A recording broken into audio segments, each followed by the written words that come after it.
यश तू ऑफिस आज आया, चल आज ना पॉडकास्ट बनाते हैं। और आज ना जो तेरे एडवोकेसी से रिलेटेड एक्सपीरियंस है ना, आज उसे डिस्कस करके शुरू करेंगे कि मतलब क्या चीज़ बनानी है, ऑडियंस को क्या दिखाना है, जो थोड़ी सी डीप बातें हैं, जो तेरा एक्सपीरियंस था related to drugs and all, सारी की सारी चीज़ें, ठीक है ना। तो वो सारी की सारी बातें आज हम यहाँ पर डिस्कस करके चलेंगे, ठीक है। चलो पॉडकास्ट स्टार्ट करते हैं। पॉडकास्ट शुरू हो चुकी है भाई। मेरा बेसिक क्वेश्चन ये है कि मैं कानून क्यों मानूं। तो basically it all goes back to a particular theory, बहुत पुरानी थ्योरी है, एक सोशल कॉन्ट्रैक्ट थ्योरी। क्योंकि कोई अगर किसी की बात नहीं मानेगा फिर तो there will be lot of anarchy. मैं कुछ भी कर रहा हूँ, ये कुछ भी कर रहे हैं। सुप्रीम कोर्ट ने जजमेंट में भी कहा था people have a fundamental right to protest but will not extend to infringing upon someone else's right. Because I also know कि आप नारकोटिक्स के केस भी लड़ते हो, तो कुछ बताओ इसके बारे में। मतलब बेसिकली इंडिया में कैसा है नार्कोटिक्स लॉ, क्वांटिटी पे बड़ा डिपेंडेंट है, क्वांटिटी ऑफ ड्रग्स। 3 तरह की क्वांटिटी होती है, स्मॉल क्वांटिटी, इंटरमीडिएट क्वांटिटी और कमर्शियल क्वांटिटी। ओके, ये आर्यन खान वाला जो केस था वो स्मॉल में था, इंटरमीडिएट में था, उसमें क्या था, उसमें क्या था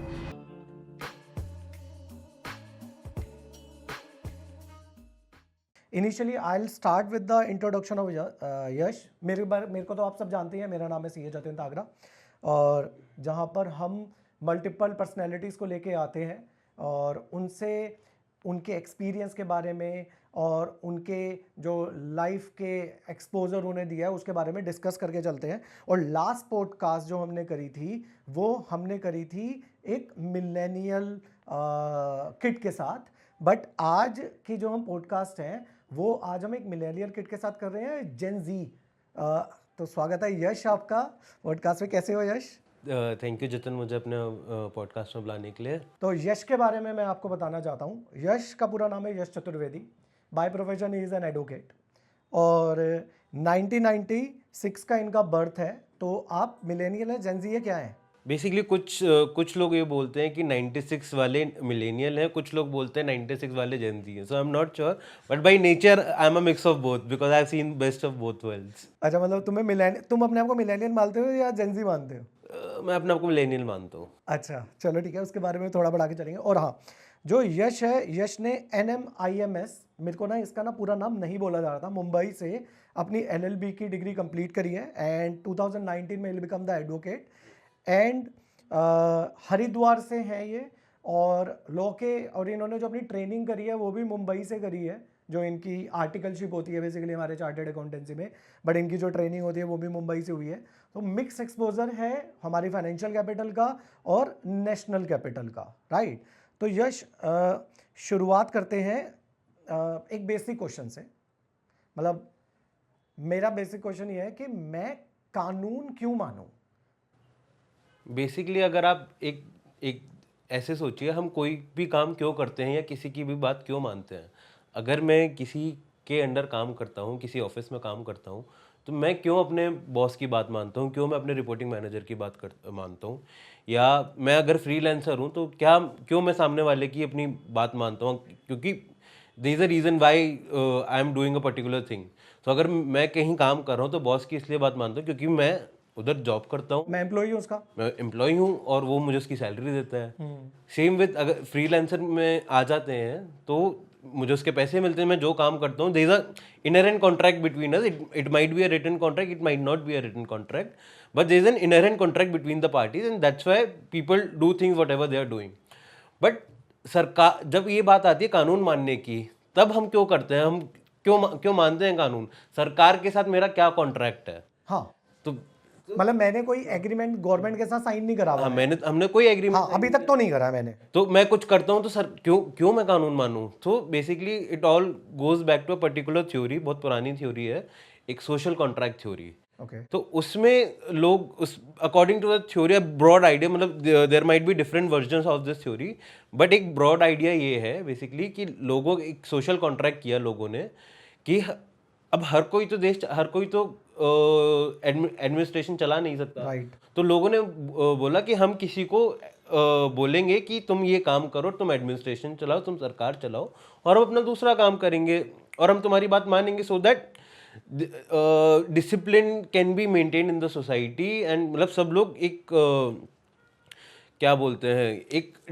रूल ऑफ लॉ पे चले बेसिकली सब बात माने मतलब अगर क्योंकि कोई अगर किसी की बात नहीं मानेगा फिर तो there will be lot of anarchy कोई अगर मैं कुछ भी कर रहा हूँ ये कुछ भी कर रहे हैं तो कोई उसका फायदा नहीं तो एक ये पास्ट हिस्ट्री में कि थ्योरी इजाद करी सो अब इस थ्योरी का मॉडर्न वर्ल्ड में क्या एप्लीकेशन है जैसे हम हमारा देश जो है एक कॉन्स्टिट्यूशनल डेमोक्रेसी है कॉन्स्टिट्यूशन कैसे बना कॉन्स्टिट्यूशन एक कॉन्स्टिट्यूएंट असेंबली ने बनाया था उस कॉन्स्टिट्यूएंट असेंबली के मेंबर्स कौन थे कुछ इलेक्टेड मेंबर्स थे लोगों ने ही इलेक्ट किया था एक फॉर्म का इलेक्शन हुआ था उन लोगों ने इलेक्ट किया उन मेंबर्स को कॉन्स्टिट्यूएंट असेंबली के मेंबर्स को उनने मिलके एक कॉन्स्टिट्यूशन बनाया और बोला जो हमारा पूरा देश है जितनी भी फंक्शनरीज हैं हमारे देश में जितनी भी सरकारें हैं केंद्र सरकार या स्टेट गवर्नमेंट या पंचायत सारी इसी संविधान के हिसाब से चलेंगी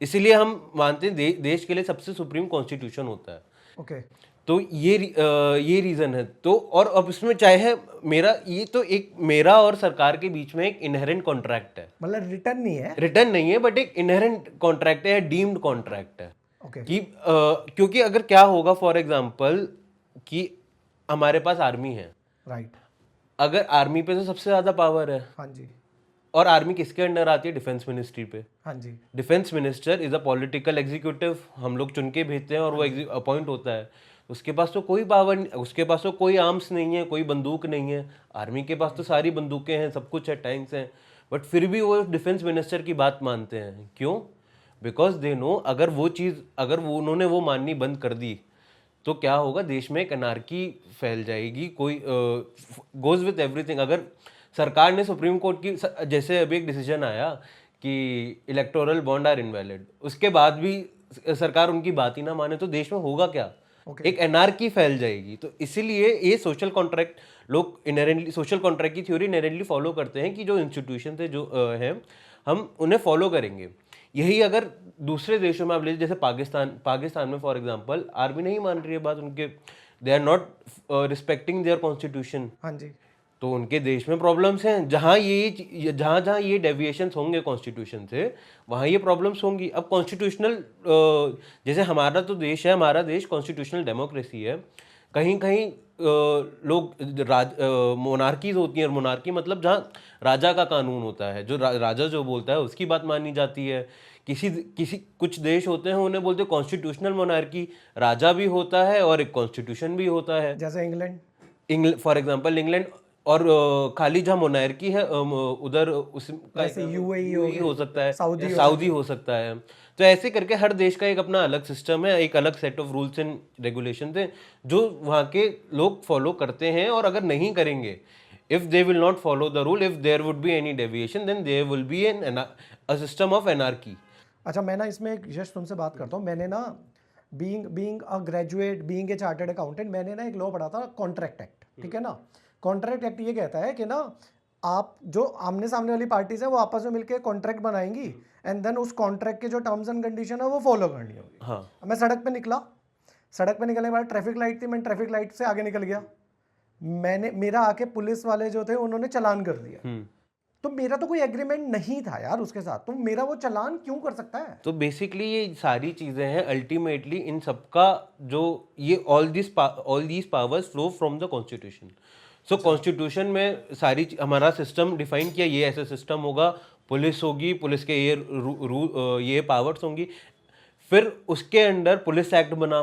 पुलिस एक्ट में कि ये पुलिस होगी ये ट्रैफिक पुलिस होगी और फिर उसमें भी पावर दी सरकार को कि इसमें ये और भी फर्दर रूल्स बना सकते हैं मोटर व्हीकल एक्ट बना सकते हैं सरकार को ये पावर दी तो उन्होंने मोटर व्हीकल एक्ट बनाया और उसमें एक्ट में ये बोला कि पुलिस को ये पावर होगी कि अगर कोई ये फॉलो नहीं करेगा ये कोई कानून पर्टिकुलर कानून तो ट्रैफिक पुलिस को अथॉरिटी होगी कि इसका वो चालान काटे और उसका फिर जैसे कोर्ट में उसका अगर आप चालान नहीं देते हो तो कोर्ट में एज पर रूल्स उसका डिस्पोजल होगा राइट तो basically it all flows from the constitution कोई देश में कोई भी कानून कोई भी रूल एनीथिंग चाहे इनकम टैक्स का कानून हो या आईपीसी हो या सीआरपी हो everything every power flows from the constitution constitution में सारे कानून नहीं लिखे हैं कॉन्स्टिट्यूशन में ये लिखा है इट्स दी हाईएस्ट कि कहाँ तक जा सकते हैं, मतलब इसके बियॉन्ड नहीं जा सकते। Okay. एक लिमिट सेट कर रखी है, फॉर एग्जांपल एक प्रिंसिपल सेट कर दिए हैं कि ये अगर हमारा क्रिमिनल कानून होगा तो कैसा होगा, उसके क्या क्या प्रिंसिपल्स होंगे, तो उन्हीं प्रिंसिपल्स के बेस पे हमारा पूरा एक क्रिमिनल कोड बन जाता है। Okay. ऐसे ही हमारा पूरा टैक्स कोड बन जाता है।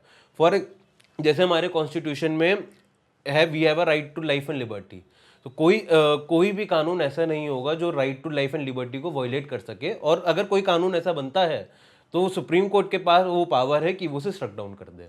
अच्छा, इसमें ना एक चीज़ और मैं जोड़ता हूँ। लेट्स से मैं ट्रैफिक लाइट पर हूँ, ट्रैफिक लाइट पे रहते हैं आज, ठीक है ना। अब ट्रैफिक लाइट पर हूँ, मुझे दो तरह के पुलिस वाले होते हैं। एक तो नॉर्मल आपका जो खाकी वर्दी होती है वो होती है, और एक ट्रैफिक पुलिस होती है जो वाइट ड्रेस के अंदर होते हैं। अब मेरे से लेट्स से कोई पुलिस में जो खाकी वर्दी में है वो मुझे ये बोले मैं आपका चालान काटना चाहता हूँ, राइट, तो क्या वो मेरा चालान काट सकता है? अगर आपने कोई वॉयलेट किया है, चालान में क्या उसे वो तो वॉयलेशन तो दिखाना पड़ेगा ना कि क्या वॉयलेशन किया है, और अगर वॉयलेशन है तो चालान काटने की, अच्छा एक और चीज़ है, चालान काटने की अथॉरिटी है। अब वो चालान गलत काटा है सही काटा है, वो आप बाद में कोर्ट में लेके जा सकते हो, आप बोल सकते हो ये तो ऐसा था ही नहीं, वो चैलेंज कर सकते तो ट्रैफिक पुलिस के अलावा नॉर्मल पुलिस वाले भी आप कह रहे हो चालान काट सकता है?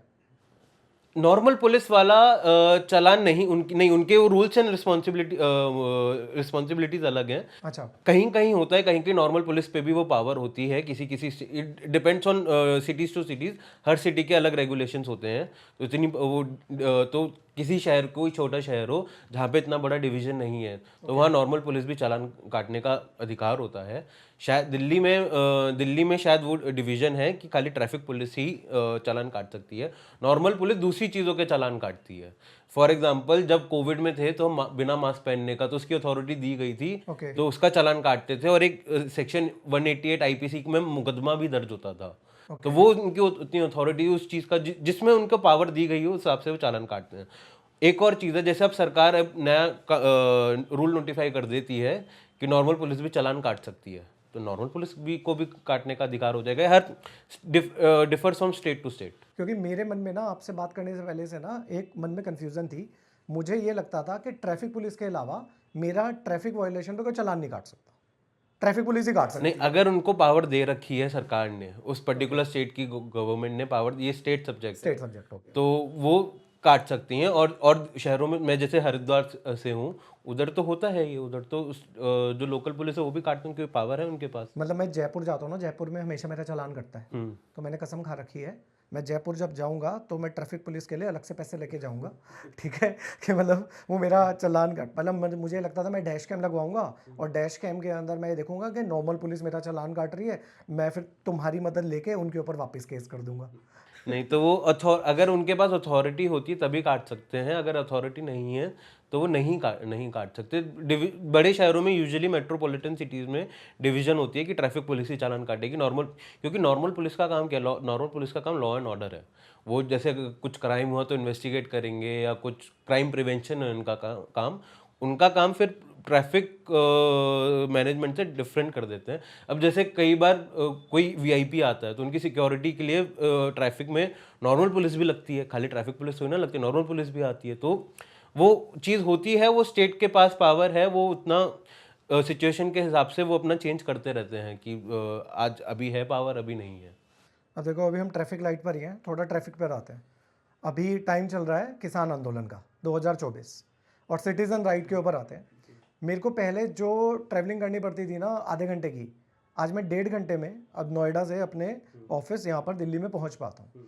तो वो जस्ट बिकॉज ऑफ जो किसान आंदोलन है उसकी वजह से हमें यहाँ पर स्ट्रगल करना पड़ रहा है। तो यानी मेरे राइट्स हैं, मेरे ह्यूमन राइट्स हैं जो यहाँ पर कहीं ना कहीं सफ़र कर रहे हैं, जस्ट बिकॉज कोई और इंसान उसमें एग्रीव्ड है, मतलब किसानों को जो सरकार से उनकी लड़ाइयाँ नहीं मिल रहा है। तो यहाँ जो मेरे राइट्स हैं उसे तुम मतलब ये जो किसान कर रहे हैं सही कर रहे हैं गलत कर रहे हैं, मतलब तो यहाँ बेसिकली सिचुएशन क्या है, दो लोगों के राइट्स के बीच में कॉन्फ्लिक्ट है। हाँ, किसानों के पास राइट है, राइट टू प्रोटेस्ट, वो हर एक आदमी का फंडामेंटल प्रोटेस्ट होता है, चाहे उनकी डिमांड सही हो गलत हो, सबका उसका एक ओपिनियन हो सकता है कि इनकी डिमांड गलत है या डिमांड सही है, वो डिमांड कुछ भी हो, लेकिन they have a fundamental right to protest.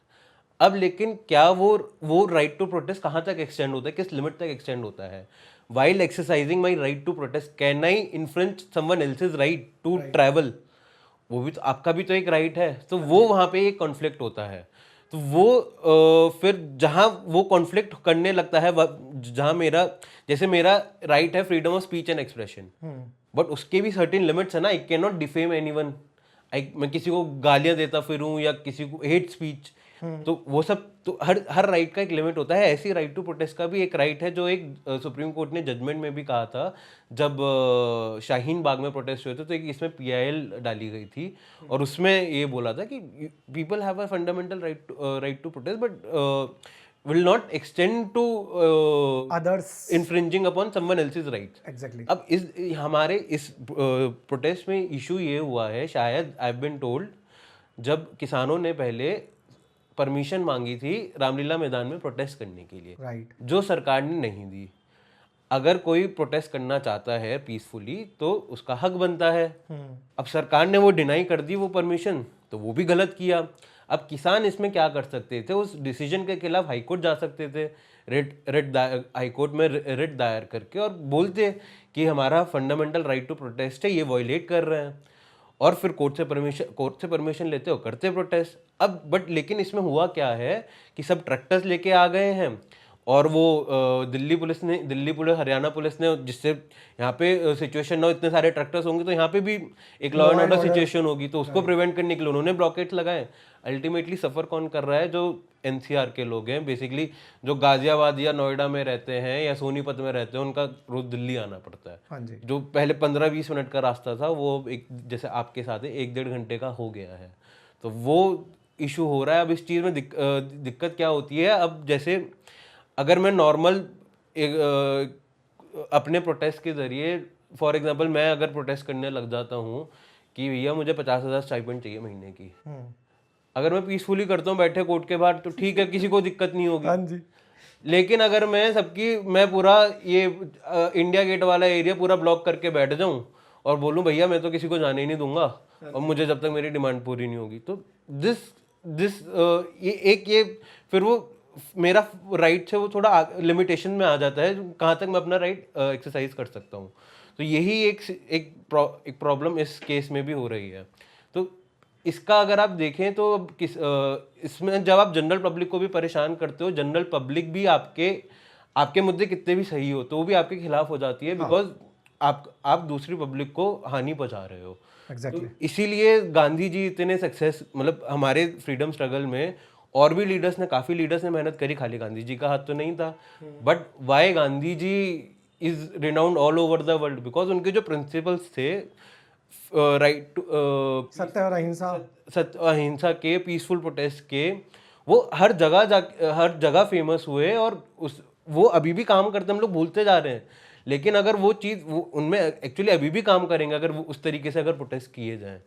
मतलब आप कह रहे हो कि गांधीगिरी से अगर प्रोटेस्ट करते हैं तो पब्लिक का भी सपोर्ट मिलता, और साथ में उनकी जो डिमांड्स हैं और ज्यादा इफेक्टिव लगती है। Yes, exactly. तो मतलब एज ए मिलेनियल किड आप इस वाली बात पे कह रहे हो कि गांधीगिरी की विचारधारा अभी भी है। हाँ, और वो हमें फॉलो करनी चाहिए। वो मतलब हम माने ना माने गांधी जी कैसे थे, सबके अपने ओपिनियन हो सकते हैं कि was Gandhi ji good, was Gandhi ji bad, सबके अपने ओपिनियन हो सकते हैं, बट उनके ये जो कुछ प्रिंसिपल्स थे वो आज भी अगर हम अपनी जनरल लाइफ में अप्लाई करें देन वो काफ़ी इफेक्टिव हैं वो। अगर, क्योंकि ऐसा तो है नहीं सरकार बहुत सीधी सच्ची है, सरकार आज किसानों के खिलाफ कुछ है तो हमारे खिलाफ भी आ सकती है, तो प्रोटेस्ट तो हम भी करेंगे, राइट। लेकिन हम किस तरीके से प्रोटेस्ट करें वो भी हमें देखना चाहिए। और इसीलिए गांधी जी इतने फेमस हुए थे, और गांधी जी की उन एफर्ट्स की वजह से और सबके एफर्ट्स की वजह से इतना सब हुआ। अब ह्यूमन राइट्स की बात चल रही है, कॉन्स्टिट्यूशनल राइट्स की बात चल रही है, तो बहुत सारी चीज़ें ऐसी हैं जो यश इंडिया के अंदर ना इलीगल है, वो कॉन्स्टिट्यूशन लिखा होगा जैसे आपने बोला, और कुछ बातें ऐसी हैं जो लीगल है। जैसे कि अगर मैं बात करके चलता हूँ, मैंने कुछ साल पहले आई विजिटेड कराबी, थाईलैंड में, राइट। तो वहाँ पर ना एक एरिया था बीच में ना, जहाँ पर ना सारे लोग स्मोकअप कर रहे थे, राइट। पब्लिक समझती है व्हाट एग्जैक्टली इट मीन। तो वहाँ ओपनली था, पुलिस मैन भी घूम रहे थे एंड ऑल समथिंग। यहाँ पर इंडिया के अंदर इट इज़ नॉट लीगल, मतलब the terms which we used is marijuana, right. Police वाले पकड़ लेते हैं एंड ऑल समथिंग। इससे रिलेटेड कुछ मतलब आपका कुछ जो पर्सनल एक्सपीरियंस रहा हो, तो मतलब जो आपने केस डिफेम करा हो, बिकॉज आई ऑल्सो नो कि आप नारकोटिक्स के केस भी लड़ते हो, तो कुछ बताओ इसके बारे में। मतलब बेसिकली इंडिया में कैसा है नार्कोटिक्स लॉ, क्वांटिटी पे बड़ा डिपेंडेंट है, क्वांटिटी ऑफ ड्रग्स, कॉन्ट्राबैंड बोलते हैं लॉ में, drugs are called as contraband. So तीन तरह की क्वांटिटी होती है, स्मॉल क्वांटिटी, इंटरमीडिएट क्वांटिटी और कमर्शियल क्वांटिटी। ओके, सो अगर कोई केस होता है कमर्शियल क्वांटिटी का, वो कितनी होती है? हर ड्रग के एक शेड्यूल है एनडीपीएस एक्ट में, ओके, उसमें हर ड्रग की, हर कॉन्ट्राबैंड की क्वांटिटी लिखी है कि इसकी ये क्वांटिटी स्मॉल क्वांटिटी होगी, ये इंटरमीडिएट है, ये कमर्शियल है। तो अगर कमर्शियल क्वांटिटी किसी ड्रग की होती है तो उसमें लाइफ टाइम इम्प्रिजनमेंट है, और there is a provision in the NDPS act कि there will be no bail granted and if a person is caught with commercial quantity or is implicated in a case where commercial quantity is involved, okay, and there will be no bail for him or her until court comes to a finding that that person has not committed the offense। वो बहुत कम केसों में होता है, तो एक तरीके से बेल मिलना नामुमकिन ही है। राइट, इंटरमीडिएट क्वांटिटी जो होती है वो कमर्शियल से कम होती है, स्मॉल से ज़्यादा होती है, तो उसमें बेल मिलती है। उसमें 10 साल तक की सज़ा होती है, 10 से 20 साल तक की सज़ा होती है, उसमें बेल मिलती है। लेकिन जब चार्जशीट फाइल हो जाती है, मतलब आप 3-4 महीने 6 महीने इतने टाइम बाद बेल मिलती है, और डिस्ट्रिक्ट कोर्ट्स में तो नहीं मिलती है बेल। जो मिलती है मोस्टली हाई कोर्ट या सुप्रीम कोर्ट से मिलती है। डिस्ट्रिक्ट कोर्ट भी दे सकता है bail, but district courts are reluctant to grant bail in such cases, और यूजुअली हाई कोर्ट या सुप्रीम कोर्ट से मिलती है। ये आर्यन खान वाला जो केस था वो स्मॉल में था, इंटरमीडिएट में था, उसमें क्या था, उसमें क्या था, किसी और अक्यूज के पास किसी कुछ कॉन्ट्राबैंड्स की कमर्शियल क्वांटिटी भी मिली। ओके, और उसमें बहुत सारे, एक पर्टिकुलर ड्रग नहीं था, उसमें बहुत सारे कॉन्ट्राबैंड्स थे, तो किसी चीज़ की कमर्शियल अब for example just to give you context, गांजा की स्मॉल क्वांटिटी 1 किलो है, 1 किलो तक, 1 किलो से नीचे उसकी स्मॉल क्वांटिटी है। ओके, बट अगर वो अगर हम एलएसडी पे आ जाते हैं, एलएसडी पे शायद I have to check, but उसकी 5 ग्राम या 10 ग्राम से ज़्यादा ही कमर्शियल क्वांटिटी मानी जाती है। ओके, 5 ग्राम और 10 ग्राम ज़्यादा नहीं है, लेकिन वो उधर था और उसकी कमर्शियल क्वांटिटी डिफाइंड है, तो इसीलिए वहाँ पे इतना ये चक्कर आया कि ये कमर्शियल क्वांटिटी भी है। Even though Aryan Khan did not have anything, but दूसरे लोगों पे था, तो उसे कॉन्स्पिरेसी में इम्प्लीकेट की, he knew about the quantity and उनके साथ था, कॉन्स्पिरेसी का केस बना के उसे अरेस्ट किया गया। तो वो उस चीज़ में इसीलिए वो इतनी बड़ी कंट्रोवर्सी हुई, क्योंकि वो टारगेट था। यस एग्जैक्टली, वो अलग कुछ पॉलिटिकल रीजन भी थे, हर तरह की रीजन थे, वो इसलिए हुआ। एंड ये सब चीज़ें हुई। स्मॉल क्वांटिटी में जो मैक्सिमम पनिशमेंट है 1 साल की होती है, या 10,000 फाइन, और बोथ, ये जो इसमें according to the NDPS act, किसी भी ड्रग की स्मॉल क्वांटिटी हो। ओके, और but just to give you context कि ये कितनी छोटी है, कि अगर आप अपनी गाड़ी बिना पॉल्यूशन के चला रहे हो, उसकी भी सेम अमाउंट ऑफ पनिशमेंट है। ऐसे केसों में क्या होता है कि यूजुअली कोर्ट जो है फाइन दे के छोड़ देते हैं। तो जैसे अगर हम कैनबिस पे आ जाते हैं, तो कैनबिस की 3 चीज़ें होती हैं, कैनबिस के प्लांट के 3 पार्ट्स होते हैं।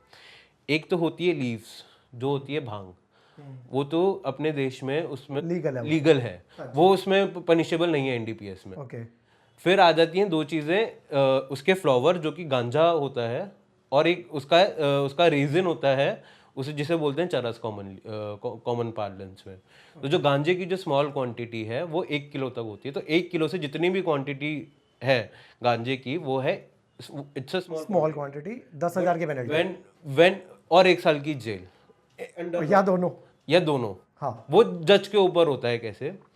और व्हेन इट कम्स टू चरस की जो स्मॉल क्वांटिटी की लिमिट है वो है 100 ग्राम। ओके, 100 ग्राम से 1 किलो तक उसकी इंटरमीडिएट क्वांटिटी होती है, और 1 किलो से ऊपर उसकी कमर्शियल क्वांटिटी मानी जाती है। गांजे की कमर्शियल क्वांटिटी 20 किलो से ऊपर चालू होती है। मतलब स्मॉल क्वांटिटी 20 किलो है? नहीं, अच्छा, small quantity 1 commercial kilo, 1 kilo से 20 kilo is intermediate quantity. Okay, so ऐसे हर लॉ में है। जैसे कोकेन का है 5 ग्राम, उसका 2 ग्राम शायद स्मॉल क्वांटिटी है, 100 ग्राम तक इंटरमीडिएट है, 100 ग्राम के ऊपर, 100 या 200 ग्राम से ऊपर उसका कमर्शियल क्वांटिटी है। तो ऐसे हर ड्रग के बारे में क्वांटिटी डिफाइंड है, और उसी के हिसाब से एनडीपीएस एक्ट में पनिशमेंट मिलती है। तो हम ये नहीं कह रहे हैं कि ड्रग्स करेंगे सारे के सारे लोग, बट लेकिन again this video is again for the information purpose only, right? तो so that we can also know our rights के एग्जैक्टली चल क्या रहा है। तो यश, इससे रिलेटेड कोई केस टैकल करा है आपने, मतलब कोई भी ऐसा? हाँ, मैं हर तरह के किए हैं। मैंने ज़्यादातर कमर्शियल क्वांटिटी वाले टैकल करे हैं। तो उनमें कई बार क्या होता है, जैसे आजकल अगर आपने सुना होगा, काफ़ी लोग डार्क वेब से ऑर्डर ऑर्डर करते हैं, वो चीज़ें आती हैं।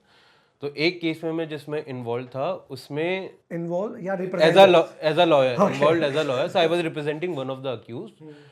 सो उसमें केस में एलिगेशंस ये थे कि इन लोगों, पूरे ग्रुप ने काफ़ी 20 करोड़ तक के कुछ नारकोटिक्स उधर से मंगाते थे, ओके डार्क वेब से, दूसरी कंट्री से, और दूसरी कंट्रीज में भी भेजते थे। ओके और ऐसे ही उनके साथ मेरा एक क्लाइंट भी जुड़ा हुआ था, तो उस पे भी वो भी उस पे भी केस हुआ।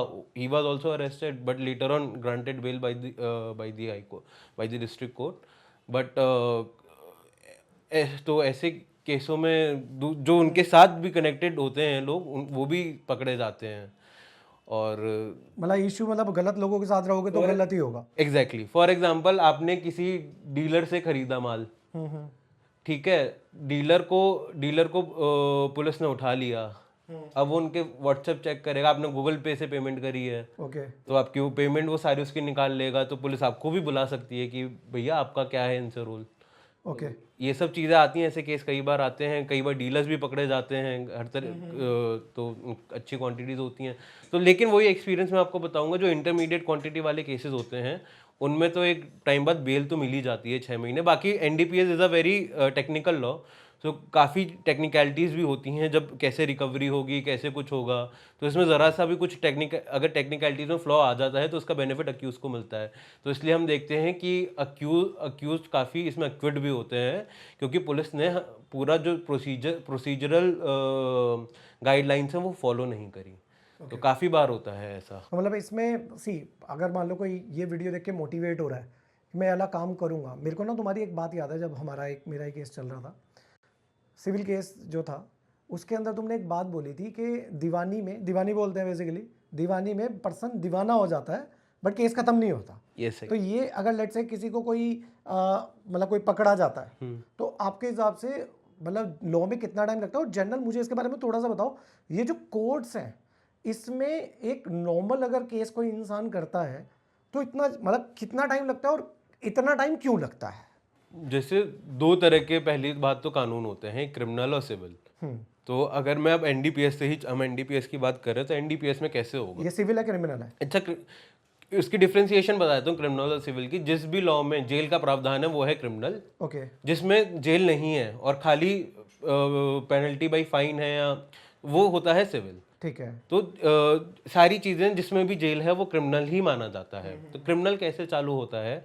फॉर एग्जांपल, अगर कोई आदमी, let's say person named a, पकड़ा गया 1.5 किलो क्वांटिटी ऑफ ड्रग्स के साथ, ऑफ गांजा सपोज, इंटरमीडिएट क्वांटिटी, 10 से 20 साल की पनिशमेंट।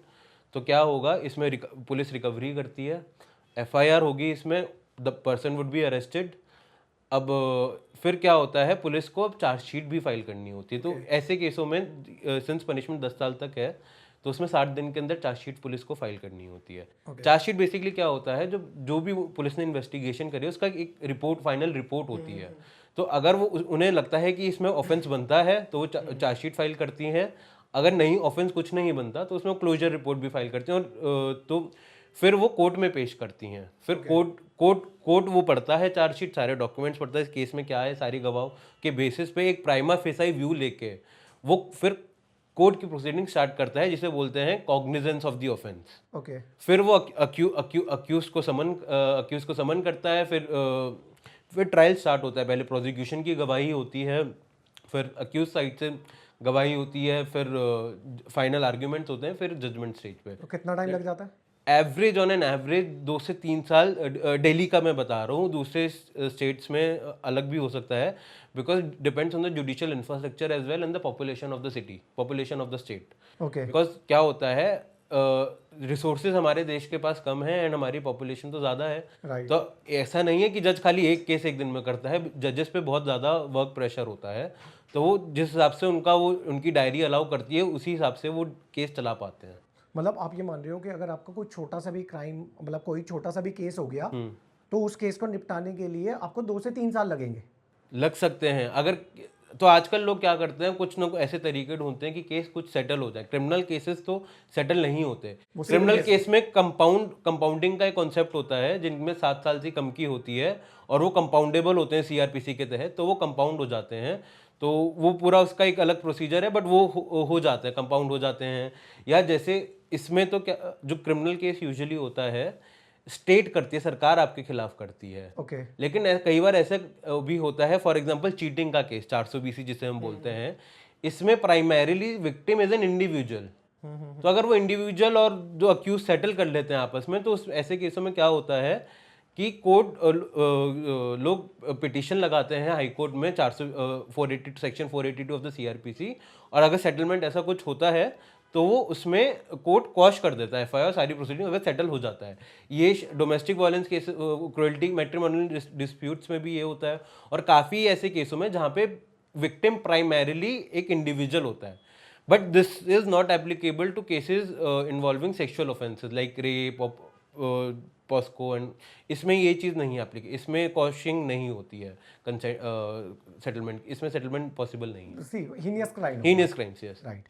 अच्छा, जब तुमने अभी 420 की बात करी ना, तो मेरे को ना एक गाना ध्यान आना शुरू हो गया और फिर मेरे को नाम याद आया, जैकलिन। जैकलिन का केस जो है उसके बारे में कुछ जानते हो, मतलब जैकलिन फर्नांडिस के साथ जो हुआ था? तो बेसिकली इसमें एक इंडिविजुअल इन्वॉल्व था, Sukesh Chandrashekhar. He is a con man. वो क्या करता था, लोगों को कॉन करता था और उनसे पैसे ले लेता था।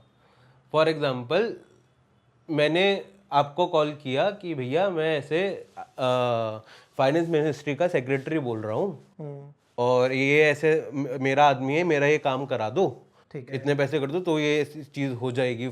कुछ भी हो सकता है, और आपको सही में लगेगा कि फाइनेंस मिनिस्ट्री का सेक्रेटरी है तो उसकी बात माननी पड़ेगी। तो आपने वो पैसे दे दिया, जो भी कुछ काम कर दिया, उसको पैसे आ गए। बट वो तो कॉनमैन था ना, उसने बन के ऐसे वो लोगों को कॉन करता था। तो ऐसे ही उसने बैंकों में काफ़ी उसके एक अगर आप कुछ केसेस पढ़ेंगे तो एक बैंक में गया, बैंक में कुछ आईएएस ऑफिसर वो एज अ प्रिटेंड करता है मैं आईएएस ऑफिसर हूँ, और कुछ 200 करोड़ का कॉन्ट्रैक्ट उठा लिया। ओके। एक जो एक केस है जिसमें डाइची करके कंपनी थी, उनके जो प्रोमोटर्स थे वो कुछ जेल में थे।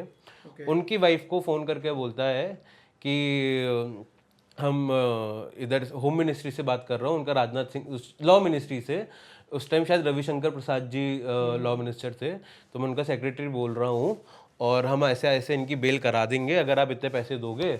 और पैसे ले भी लिए, और वो बेल नहीं हुई। वो तो कौन करने का टेक्निक था। तो ऐसे करके उसके काफी सारे केसेस हैं, एक नहीं है, ऐसे 15 20 50 केस हैं, हाईलाइट, बड़े बड़े हाई प्रोफाइल। अब इसमें जैकलिन का रोल कहाँ से आता है? वो ऐसे करके थोड़ा फ्लैम्बॉयंट आदमी था वो।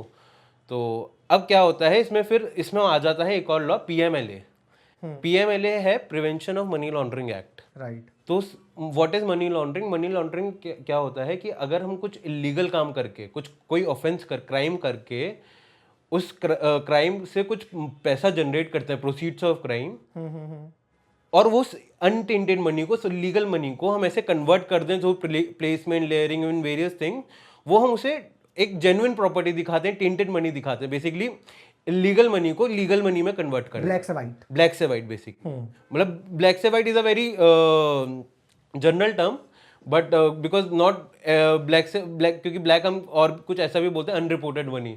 तो नॉट ओनली हम इस अनरिपोर्टेड मनी, वो अलग चीज हो गई, वो उसमें पीएमएलए में कवर नहीं होता, बट इसमें वो कवर होता है प्रोसीड्स ऑफ क्राइम। और क्राइम भी कौन से, ऑफेंसेस कौन से जो पीएमएलए के स्केड्यूल में लिखे हुए हैं। For example 420 is a schedule offence under PMLA. तो फॉर एग्जांपल मैंने आपको चूना लगाया, आपसे 1 करोड़ रुपए ले लिए, 1 करोड़ रुपए लीगली ले लिए। अब उसकी मैंने वो पैसे कैसे भी इधर उधर घुमा के मैंने उसकी एक प्रॉपर्टी खरीद ली, तो वो जो मेरी प्रॉपर्टी होगी, it would be considered as a proceeds of crime and I will be guilty of money laundering, of the offence of money laundering. Right. अब इस बीच में कोई भी प्रोसीड्स ऑफ क्राइम से डील करता है, पोजेशन में आता है, कुछ भी आता है, तो he has also committed an offense of money laundering. Okay. तो इसमें क्या हुआ, इन ऑफेंसेस से जितने भी क्राइम इसने पैसा जनरेट किया, इससे वो महंगी गाड़ियां खरीदता था, महंगी पर्सेस खरीदता था, महंगे गिफ्ट्स खरीदता था, और जैकलिन को, which would be considered as proceeds of crime, right. और वो जैकलिन को देता था।